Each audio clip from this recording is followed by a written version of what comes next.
audience. I'm Kevin Hoare, Red Hot in Blue Oregon. And we are here with an actual live show because we've had a lot of encore Wow. episodes lately as we coped with um, the election and all the things going on around it.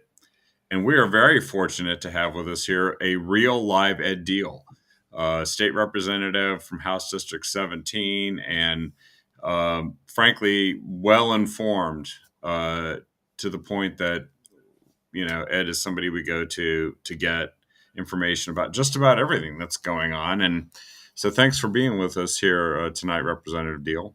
Great to be with you, Kevin. Red hot in Blue Oregon, I see.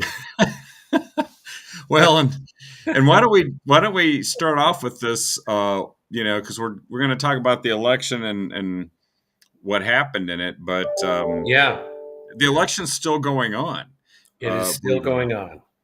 And you've been at the center of chasing what's going on in Marion County in particular, Yeah, because there's a state representative race that's very close. And I believe it District 22. House District 22. Yep, which is Tracy Kramer, the incumbent Republican, and Leslie Munoz of the Democrat and Working Families Party. And on election night, Tracy was leading by about 500 votes, I think it Yep. was, something like that. And it has gradually dwindled and stayed in this too close to call category. And now she's down, it looks like about 150 votes, approximately Yeah, 149. 149, I believe. Yeah.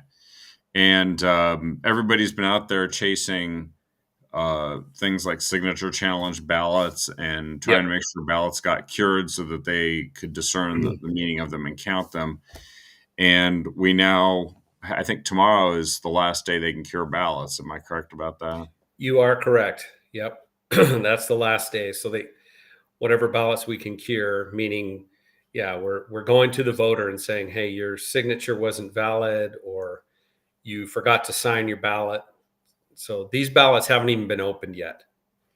Yeah, And so we don't know what's on them, but we're right. going to Republicans by and We're large, going right? to, yeah, we're going to Republicans, and likely our voters, and the Democrats are doing the same thing Yeah. with another group. So, yeah, there's quite a few. There's several hundred voters on that list, just in her district, of ballots that need to be cured. And so we have a really good team that has been put together and is working that really hard. Yeah, it's like get out the vote still is going on, but it's getting out the signature challenged Yeah. ballots. And by the way, a lot of folks might have heard about this or even experienced it where their signature doesn't match the one that they have in the record file. Right. And therefore, they get a letter, which I think they have like 10 days after they get the letter to go, usually, and respond. And you have to show up in person to fix it. I believe the leading cause of it is the fact that a lot of motor voter registrations use the signature that's on the back of that you sign your driver's license with. And of course, that's not really like signing a piece of paper, that's signing a piece of plastic on the back, which leads to maybe a signature that doesn't look very much like the one you sign your ballot on. Plus, over time, people's signatures change. Yeah. Yeah. Our team had a gentleman who was elderly and just had very shaky handwriting, and his signature changes all the time. And there's a process for that. Yep.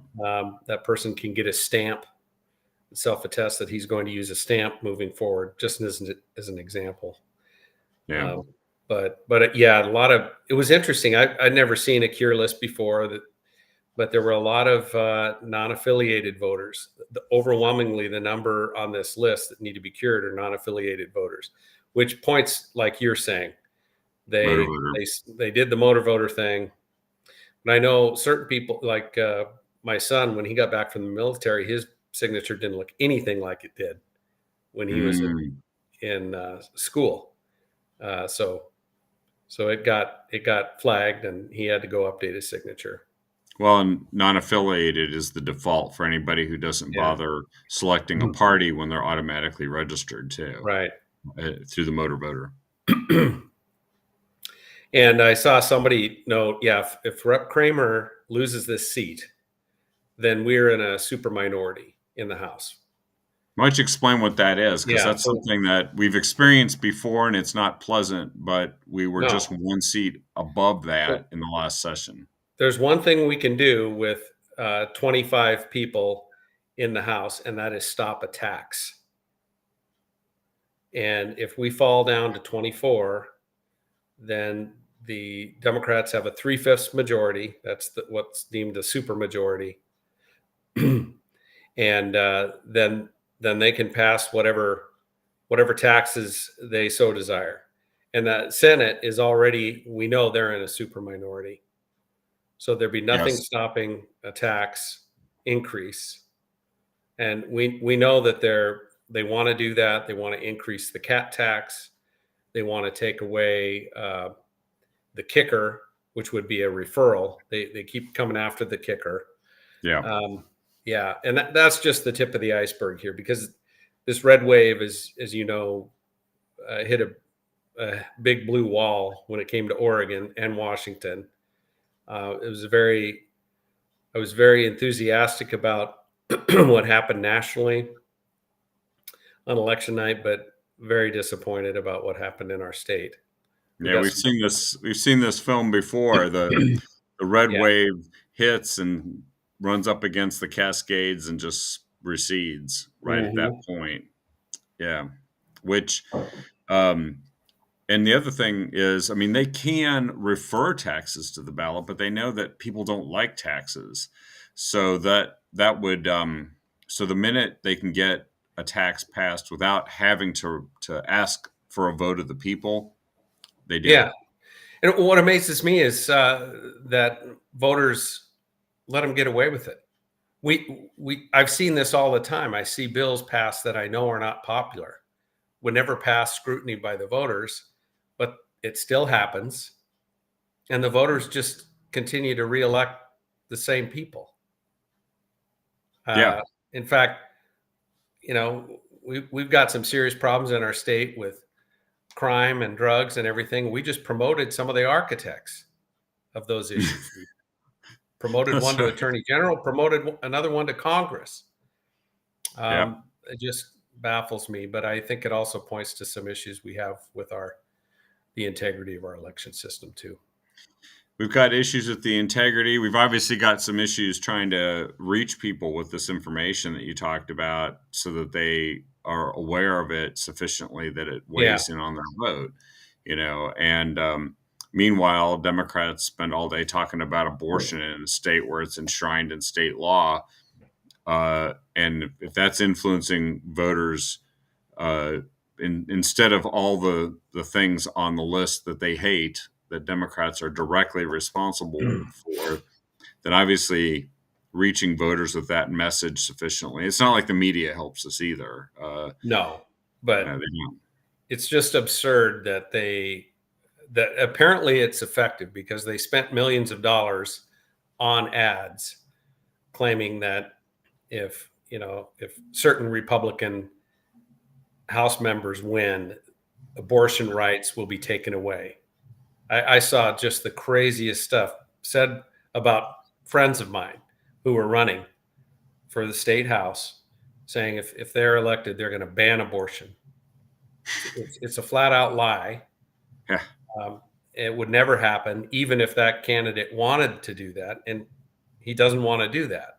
yeah. It's not just. I'm thinking of John Masterman when I said that, but there were other candidates too that they were making that claim as well. They're just outrageous lies, and they spent millions of dollars promoting those lies. Apparently, it works.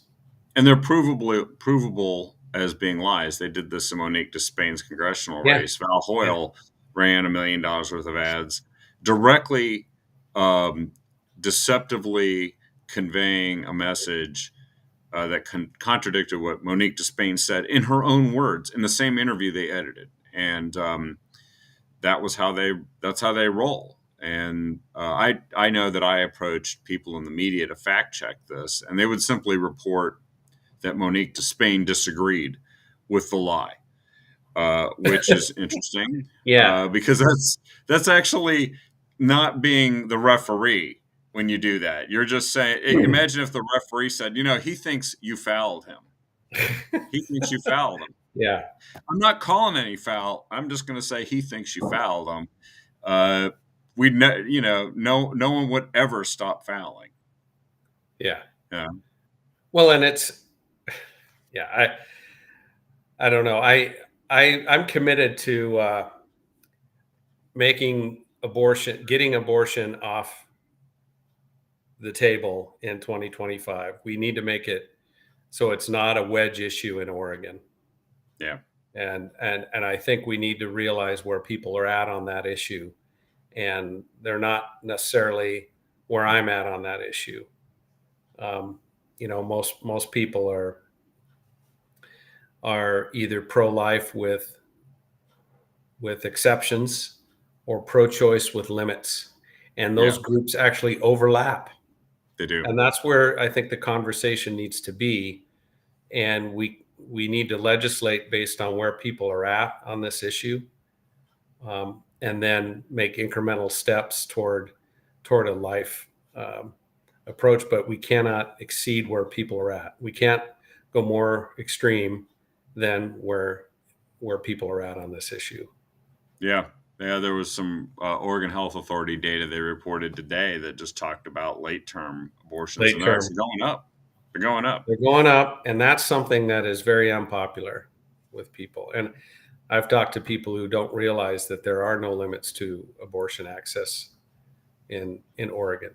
They're surprised to hear that you can have late-term abortions, but yes, it does happen, and it does happen often.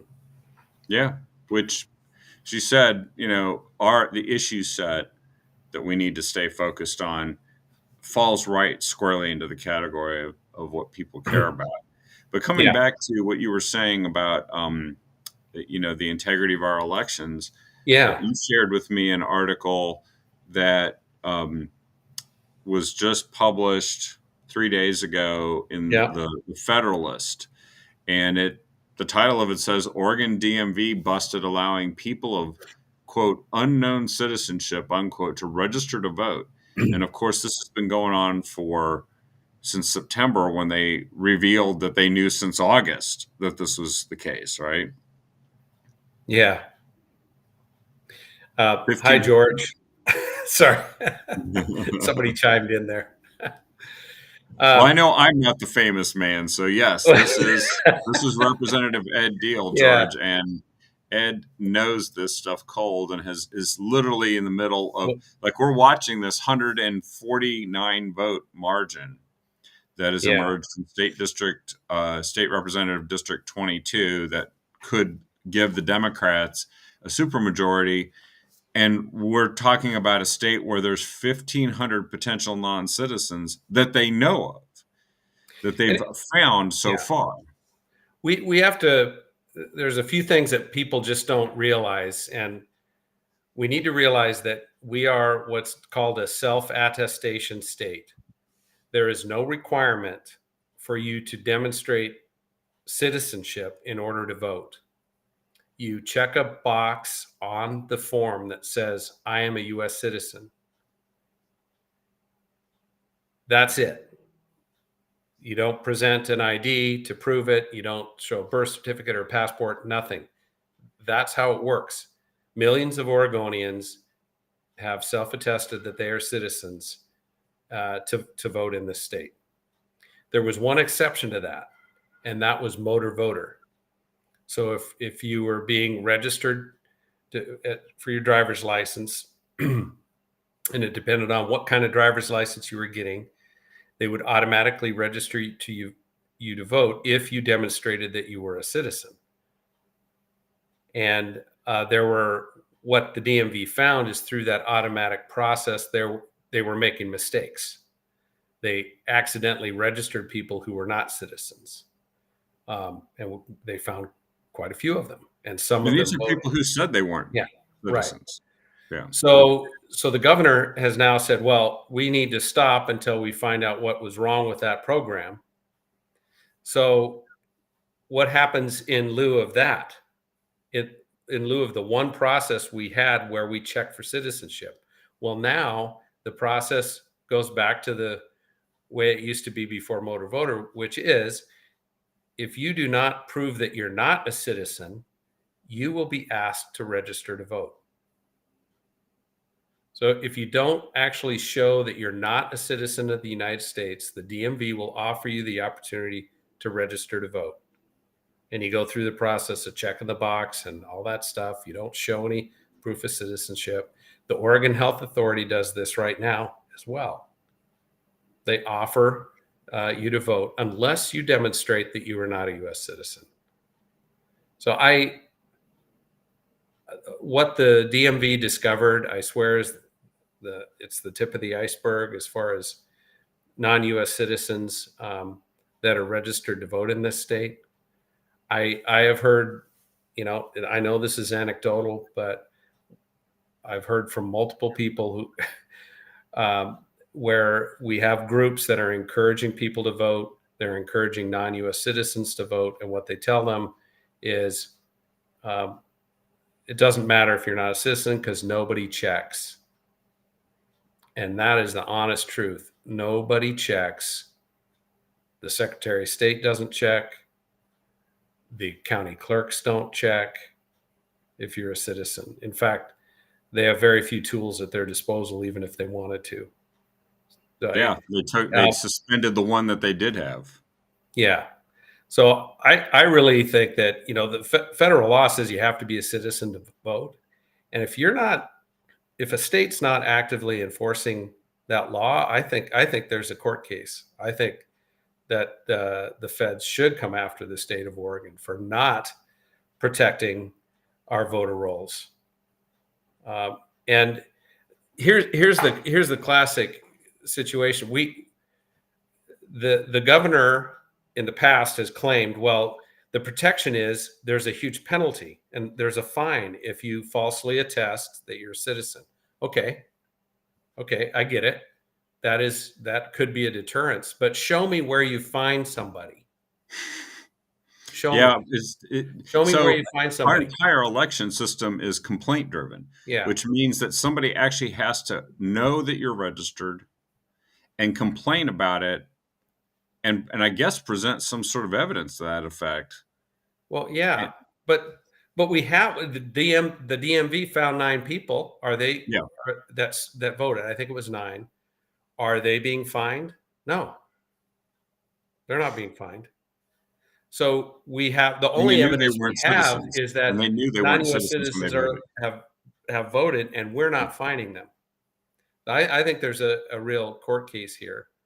But if I went today and I went to the county clerk, and I said, here's a name that I suspect is not a U.S. citizen. Would you verify that for me?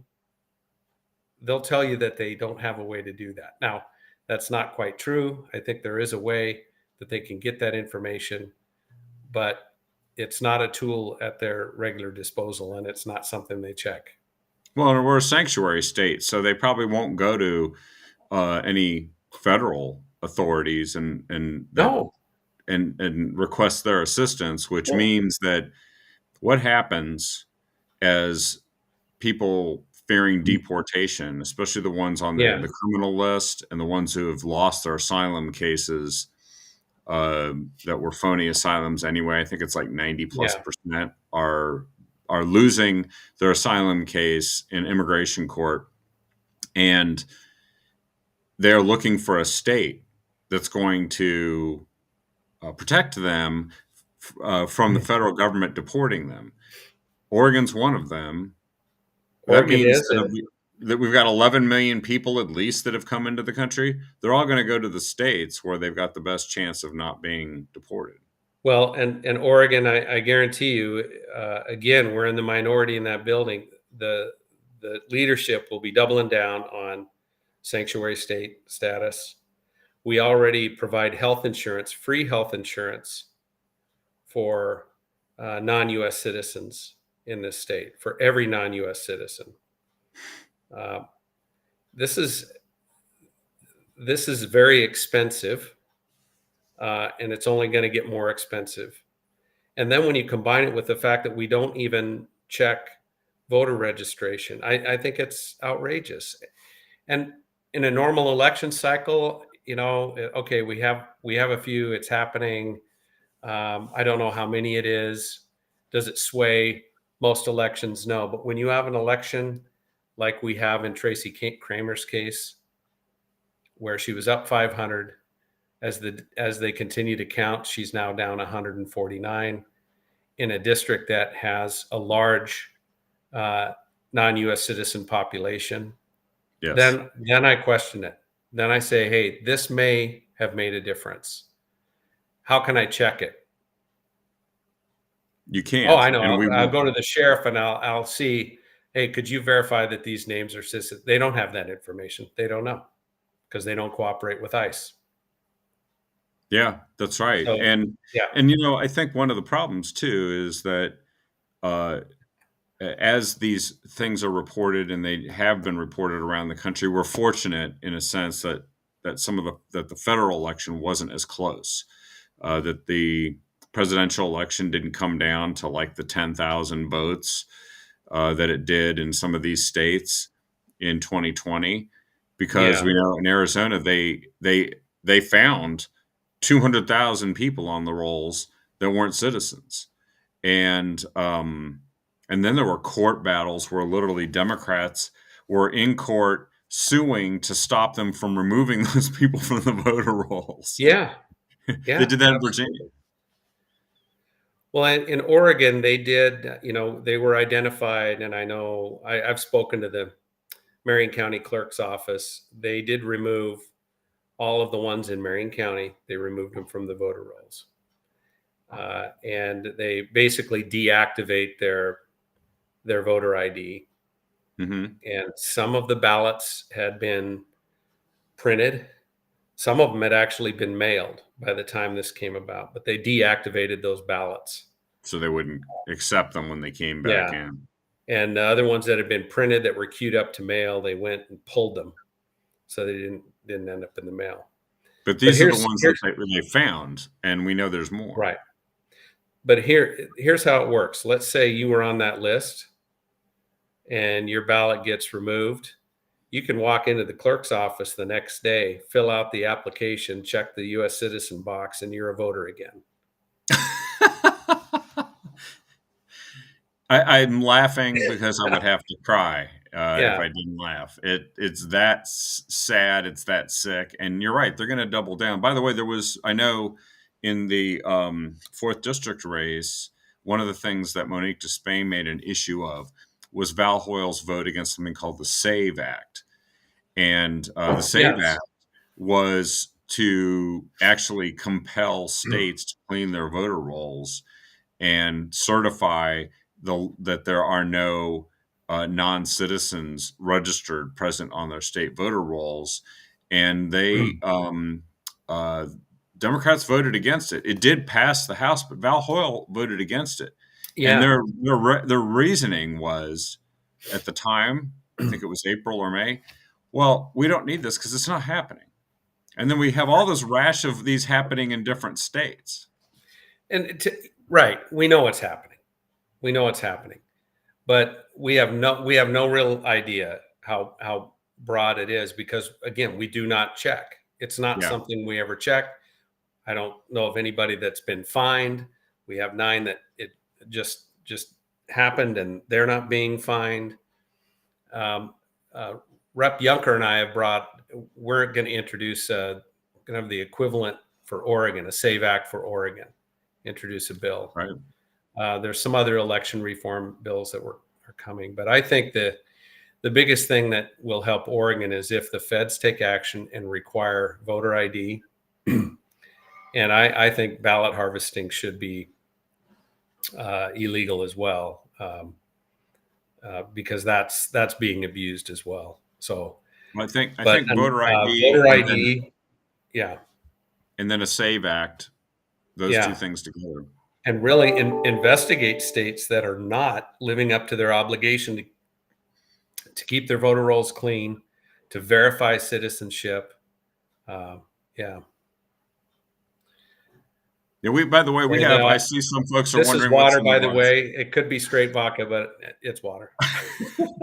Well, I will say that I come equipped for captive audience. I've got water, and And then I have wine. I some saw vino. that. Yeah. Vino. So, the thing is, this is one of the specialties of our state. So I feel like I'm also just advertising one thing that's really good about Oregon. You're doing it for the good of the state, huh? You're I'm drinking doing it for wine the just good for of the the good of the state. state. Well, wow, what a sacrifice! I know it's a huge sacrifice, but it's one that I'm prepared to make to keep promoting the good things about Oregon, so that we maintain proper perspective. But look, what you were saying about the issues too is important, because when this is Oregon Watchdog is a great site, OregonWatchdog.com. It's run by the Taxpayers Association. I just have it as my little homepage, and I come in and I look at it every day and before every captive audience. And that day you can just peruse through the headlines, and it touches upon every one of these issues that we know were the top issues that people cared about. Here's one headline right here that just says that we're not getting something solved. Oregon Public Broadcasting.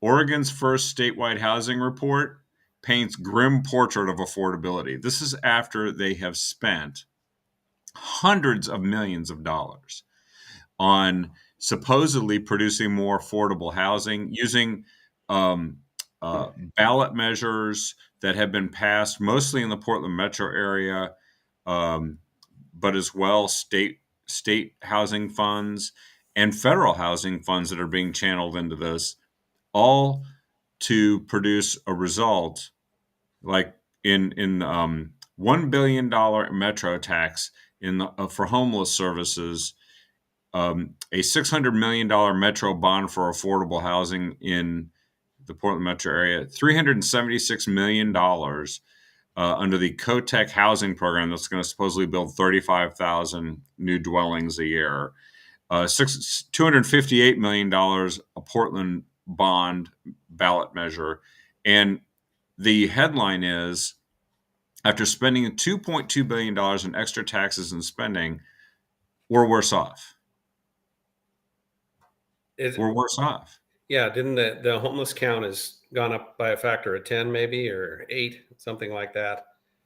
It has. And over $1 billion spent. $1 billion spent. And by the way, it's not actually solving either problem, because there's only two problems, right? There's a housing shortage for people who work and are trying to find a place to live that they can afford while they work, right?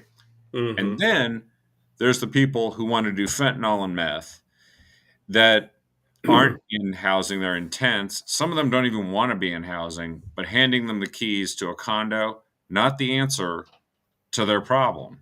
No. It may even hide it. And so they're spending that much money, and they're not solving either one of these problems. No, they're not. It's very expensive, and there's so many problems with this housing first model and the harm reduction model. We're enabling this behavior, and society's paying for it. We're paying for it out of our tax dollars, and I just don't find it acceptable. I'm willing to help somebody who's trying to get clean, and but no, glass of wine. Okay. He thought, well, if Kevin's going to have a glass of wine, it's time. Well, we've reached that point in the show because we've just had enough news that it's really time to go and say, all right, I need a glass of wine.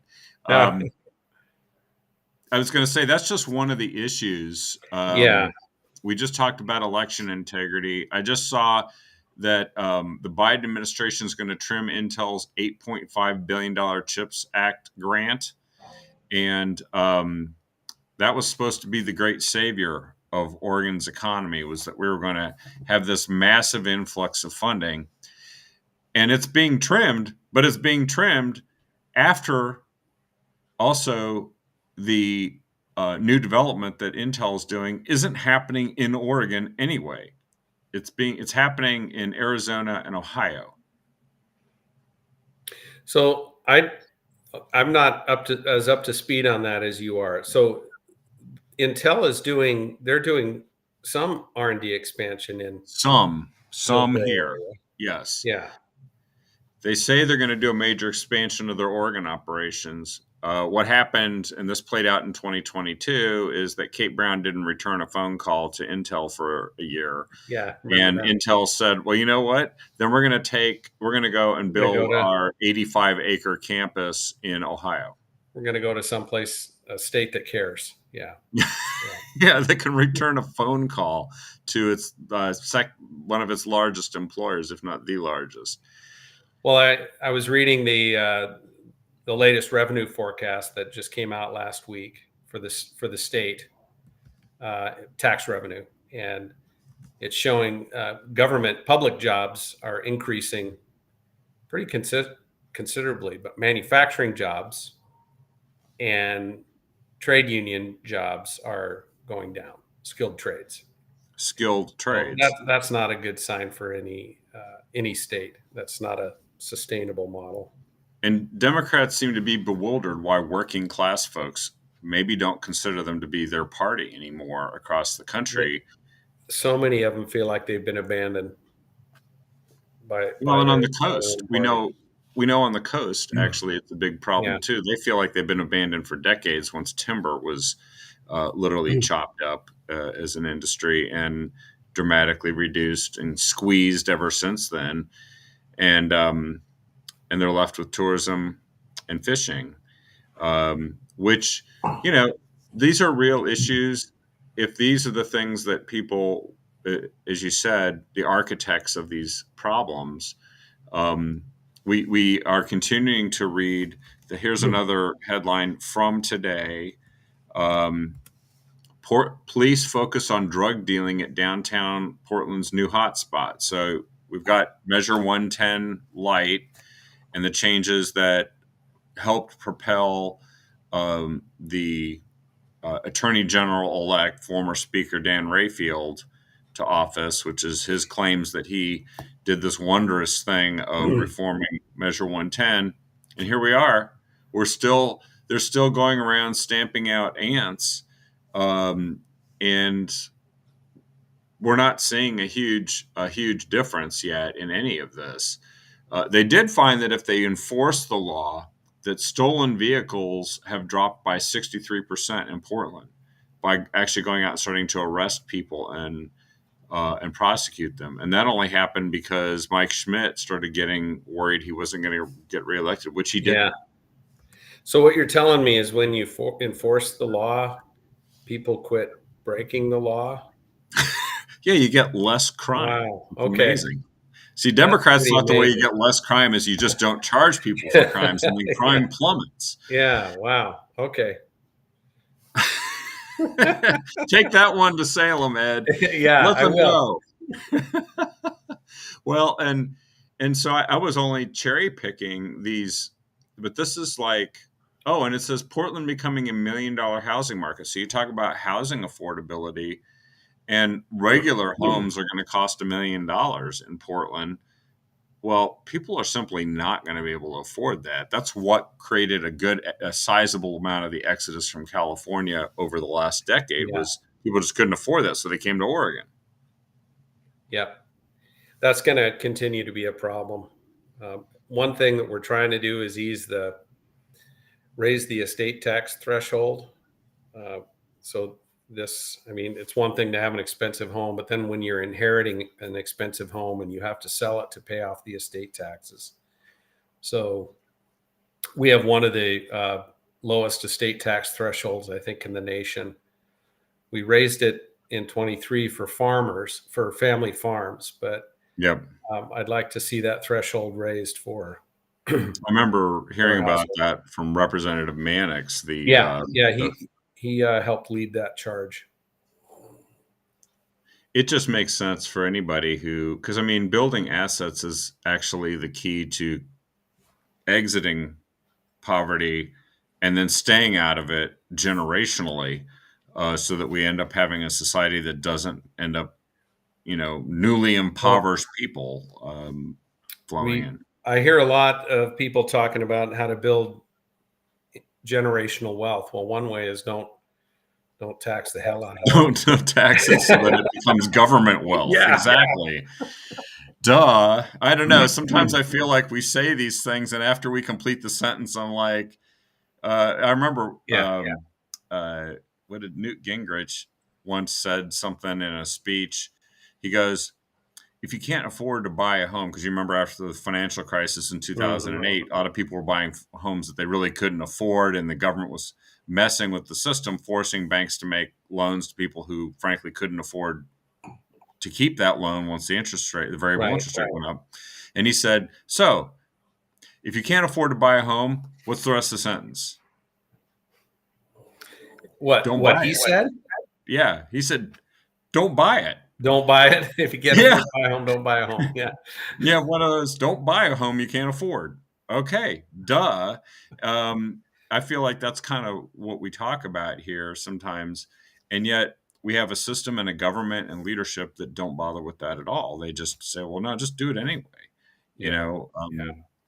and we'll pay for it, or we'll write a blank check so that we can cover it later, and then we'll tax it when you try to pass it on to your children. Now, I thought before we wrap up here, maybe we Yeah. could uh, do a little review of the rest of the election, nationally, what you think of that, and then there were some measures that we talked about quite extensively. First of all, well, let's go through the measures, okay, and see how Sure. much time we have.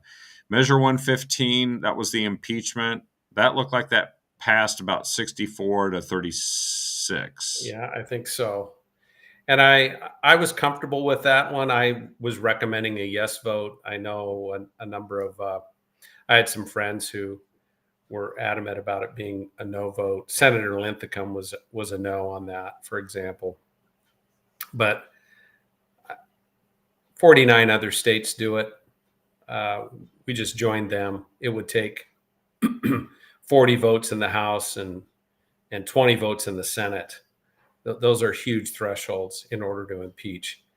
And frankly, how that would have played out in recent years is if our recent Secretary of State, who was doing some shady things, Shemaiah Fagan, if she had not resigned, what would have happened? Our only course of action would be to let her ride out her term, or to recall her, which is timely and expensive. And so I think giving the legislature the ability to impeach makes sense. Well, and it's a double two-thirds threshold, right? So it's not like the federal Yeah. one is just 50% in the House and then two-thirds in the Senate. This is two-thirds in both houses. And so when people said, I'm concerned about Yeah. abuse, well, if you can't maintain the support of two-thirds of Yeah. both houses, then And yeah, you got a problem. the negative was that it would be abused politically. And we've seen that play out at the federal level, Yeah. where impeachment charges are brought. They were brought against President Trump, um, just to play political games. That's what they were worried about. They were worried. There was a worry. Well, if we get a Republican in statewide office, they'll just impeach him. Well, if we have 40 Dems in the House and 20 Dems in the Senate, we're not going to have a Republican statewide person anyway. So that risk is it's highly unlikely. So It's highly unlikely. Plus, that Republican would have to have much better relations with some Democrats to to effectively even get that govern. there, yeah, exactly. So, Measure 116, that was the Independent Public Service Compensation Commission. It looks like that failed 52 and a half to 47 and a half, which I actually thought that might pass. And I think it looked like it would early, but it failed. I thought it would pass too. I was recommending a no vote on it, so I'm glad it failed. Yeah. See? Another good call by Yeah. Representative Ed Dean. Measure 117 gives voters the option to rank. So this is ranked choice voting. Yay. And Yay. that one went down in flames, and we Went pounded down it into in the ground on flames. this show, didn't we? Oh man, I tell you what, that was the one high point for me in this election cycle, because I put a lot of effort into that, as did a lot of other people. Really, a grassroots effort Yep. with no money, up against millions of dollars from out of state. I don't know what the final tally was. Eight There and a was half seven. million dollars. Yeah, I thought that there was one entity in Virginia or something that did like the largest single donation in Oregon history to any campaign, and it was like 7 million or something insane. Yeah. Yeah, they fought really hard to pass that ranked choice voting in Oregon, and I'm glad voters saw through it. I think a lot of voters in Portland were looking at their Portland ballot, going, the what the heck is this?" That's Uh, right. yeah, there I were a was lot of wondering. what I've heard is there were about 30%, 20 to 30% of the ballots returned in Portland did not fill out their city council section, which Yeah, it was had just 6 rankings and 30 options for most of them. that's right. They just gave up. And listening to how this played out, it's exactly what I was going around preaching everywhere I went. These are the concerns. You're disenfranchising voters. They would tell me, "Oh no, that's not a concern. Don't worry about it." Well, it is a concern, and we saw how it played out. And it raised the threshold for people being engaged and interested. It just said, look, I mean, Yeah. unless you're super duper interested and want to spend an hour researching these 30 Oh, candidates, you're probably all those people that fell into that threshold, which is more than they used to, yeah, are probably the voters that you're saying you want to engage in these elections, and you're yeah. not going to. Um, somebody's mentioned it. Lori's mentioned we Alaska was trying to reverse rank choice. We had help from Philip Izon, who is leading the charge to repeal ranked choice voting in Alaska, and he was great. He actually came down here. I was part of a debate panel with him. Had a number of discussions with him. He was very helpful. Uh, that repeal effort in Alaska is barely barely failing right now. I don't think it's going to make it. Is it really? It's within the recount, but it's down.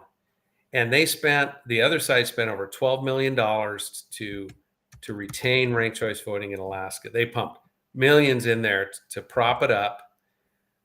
And apparently those millions might prove to be successful. They might win by a few hundred votes, but he's coming right back after it in the next election. It says here 5 days ago, Alaska's ranked choice repeal measure fails by 664 votes. Yeah. And it's basically like a congressional district in population. Yeah. And so that just 664 votes in a congressional race is a razor thin. That's what we It's have in some tight. It's places. within the margin of error for Alaska. So I think there would be a forced recount, is my understanding. Yeah. Well, and we'll see. It takes them forever to count votes up in Alaska as well. And who did they elected Nick Begich? They did, yeah. So there's a Republican that Yeah. replaced the Democrat, so that's a flip. So I love this one too, because when when I was going around doing my debates, we talked about Alaska as the example Sarah Palin. where, yeah, and what happened in that race. Um, the ranked choice voting people will say, well, ranked choice voting, you end up electing people in the middle. And it's actually exactly the opposite. You end up eliminating people in the middle. Nick Begich was the spoiler in that race. Nick Begich was the middle between a liberal Democrat and a conservative Republican. Nick Begich was more viewed as the moderate Republican. And he was eliminated in the first round. And back in 2022, yeah. In 2022, leading to Mary Patola being elected. And during the debates, I would bring this up, and they acted like, "Oh, you don't know what you're talking about." But Peltola is the greatest. She's the most popular legislator in Alaska. She's great. What you're describing is nonsense. Well, look what happened. Yeah. They ran him again, and they didn't run anybody to the right of him, and he wins. And it So made a difference in the national election because the Republicans are only likely to have about 220 votes after these last two yeah, races.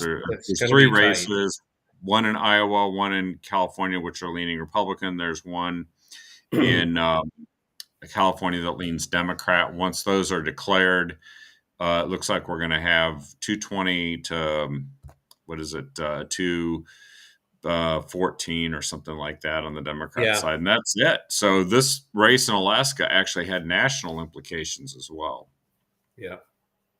So the other ones were Measure 118 got trounced. That was the Trounced. corporate sales tax minimum, revenue tax to give free money to people.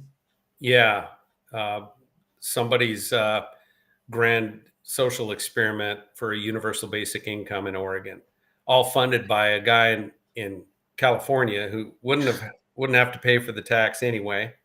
Can Yeah. run his experiment in Oregon and see how it works out. Oregon Business and Industry did an amazing job, and businesses across the state actually funded that campaign against Measure 118, and they were very successful.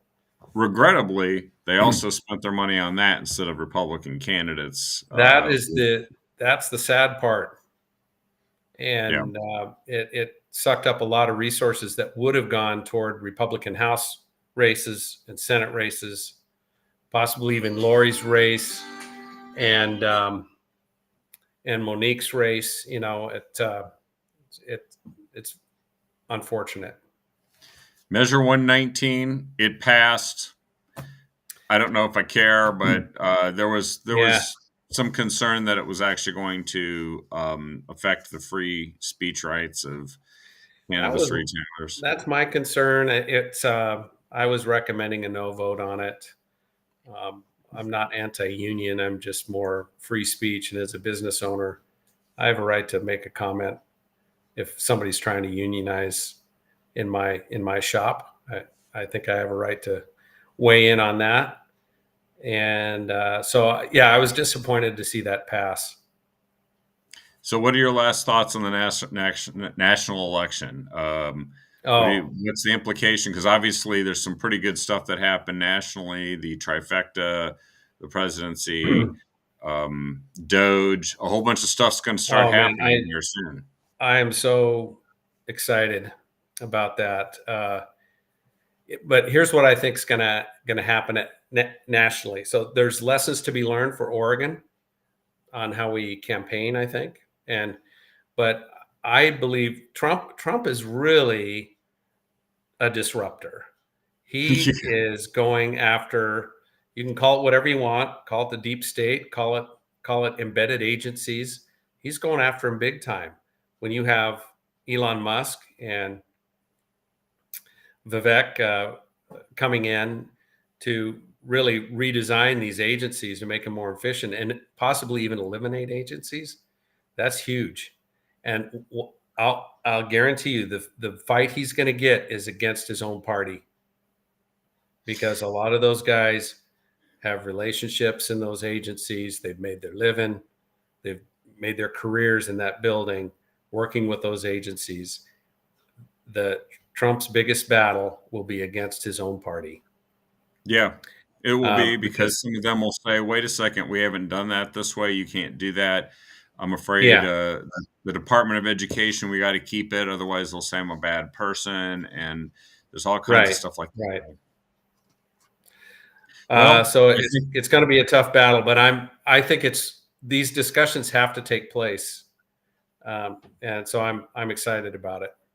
And sorry, go ahead. No, our own Congresswoman, Lori Chavez-DeRemer, being the Secretary of Labor. That's great. I think that's great for Oregon. And I think what Trump's trying to do is secure union votes moving forward. If the working class becomes Republican, they are already in spirit. Uh, if that happens, that's a huge momentous shift with voters, and that's a good sign for us. Well, and I think that this means the battle for hearts and minds, the public relations battle just begins, because if you're Yeah, Doge, you might not be able to make things go away without Congress cooperating, but you can make sure everybody knows which members of Congress are standing in the way of what right. insane thing that's happening in our federal government that they won't change. Right. So it's going to be very interesting to watch play out. The other thing that I believe needs to happen, we talked about election integrity reform.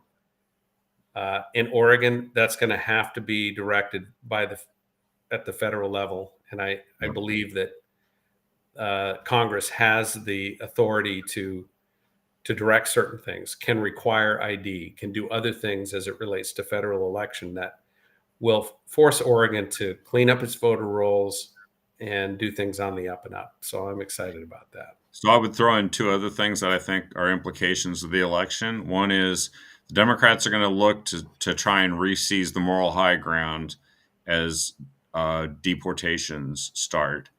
And there's going to be a battle, because I don't know how many Democrats want to make sure that convicted criminals can stay in the Yeah, cities, and and I believe that I think we're on the moral high ground on that issue. I know that they'll claim it, but it is okay to say we need secure borders.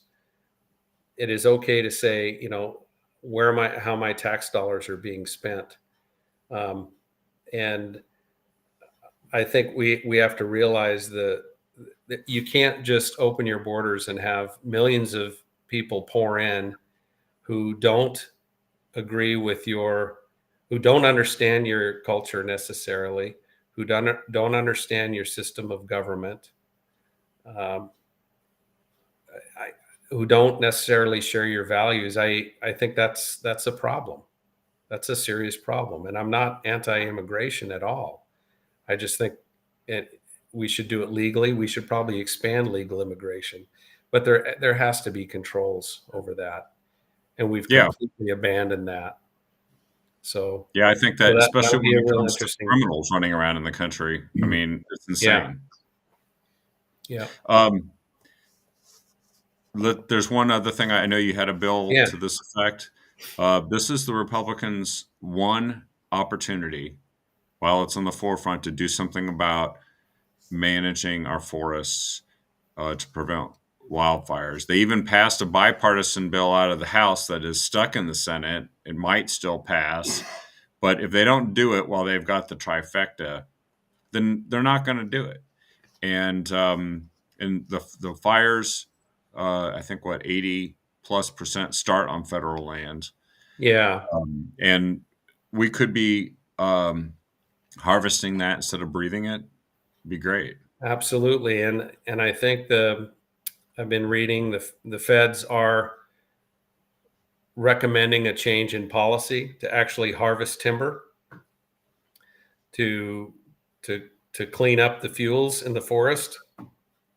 They're finally realizing that, hey, that might help us reduce forest fire risk. It's like, duh, okay. How many millions of acres had to burn Yeah. before that was realized? But So it could really I think, affect Oregon in a big way. yeah, I think that would be amazing if we can really implement that change, because that's something Oregon desperately needs. Not just we're sick of breathing smoke every summer, but those are jobs. They lead to healthy, robust forests that are better for recreation. It supports rural communities. It's like this win all around. Law And enforcement, education. yeah, yeah, to fund schools, law enforcement, education, all that. So Yeah. Well, there. So, on a positive note, cheers. I think Cheers. that we've just Yeah. summarized where we're at in the election, and we've gotten Well, our yeah. measures solidly behind us there too. Well, one thing I did want, if we got a couple minutes, another lesson learned, I'd say, out of the election is looking at what these other states did. How did this red wave happen in these other states that have demographics maybe not as far to the left as Oregon, but still to the left? And one thing that I'm seeing is kind of the Republicans threw out the old playbook, the old campaign playbook, and they did a get out the vote strategy that focused on low propensity voters. They focused on voters that were not voting. Yeah. Some of them were younger men. They were working class people who were disengaged and disconnected, and it didn't matter how many millions of dollars worth of ads you pumped out at them. They weren't paying attention, but they had a ground game to go target those voters, and it worked. And numbers I'm hearing are like, you can spend $10 going after a suburban mom that's on the fence and doesn't know how she's going to vote, but she's a regular voter, or take that same $10 and recruit 10 new voters. Yeah. And so that's what they did. And it is different than what I've seen done before. And it was effective. The voter turnout on the Republican side was tremendous. So I think that's a lesson that Oregon can learn. And we did see voter turnout subside a bit in this state from We what did. was We passed, did by and 10 points. 30% didn't vote. Yeah. Which was very disappointing. And I look at Tracy's race, for example. She's down by 149 votes. 1,199 Republicans didn't vote in her district. Wow. And I guarantee a lot of conservative leaning Navs didn't vote either. And so that's where I think the low hanging fruit is for us. And we need to change how we need to change our ground game and how we go after that. Well, is that the final point that you had here? Because I think that's all I was going to say there. Yeah. No, that's great, because that means we have to demand that in this state, because we could change its fortunes greatly here going forward. Absolutely. So I'm Well, still optimistic. I am too. So cheers to optimism. We're the grand optimistic party. Yeah. There we go. We're going to fight. And I think that 2022, there's a lot on the plate. Or sorry, 2026 is a lot on the plate, but there's also a lot of contrast to draw, provided we do the right things. Exactly. There is. And I think as the more people that are aware of what's going on in the building, the more it works in our favor, because they are passing bills that we know are not popular. Yep. Well, you know what? We didn't talk about it, but boys and girls sports is not popular. No, that's right. It's not popular. Right. We know that. But look who's on the side of truth on that issue. It's Republicans. That's right. So I think the side of women on that issue. So we should have you back for another episode here where we just talk state legislative stuff, because we're going to start moving into that here, because I realize we covered a lot tonight, but that's going to be front and center. And it may be surprising to people what that state legislative session is going to focus on versus what they thought they were voting for. Yep. I agree. Oh, well, thanks again for joining. Thanks again for joining us here tonight. As always, it's been a fabulous episode, and well-informed people watch Ed Deal and learn. So I'm glad that we could bring that tonight. But and so again, thanks for being on and for fighting the good fight, and keep fighting that good fight in Salem. We appreciate it. You bet. All right. Take care. Bye-bye all. Thanks everyone for watching, and please share the show with everyone you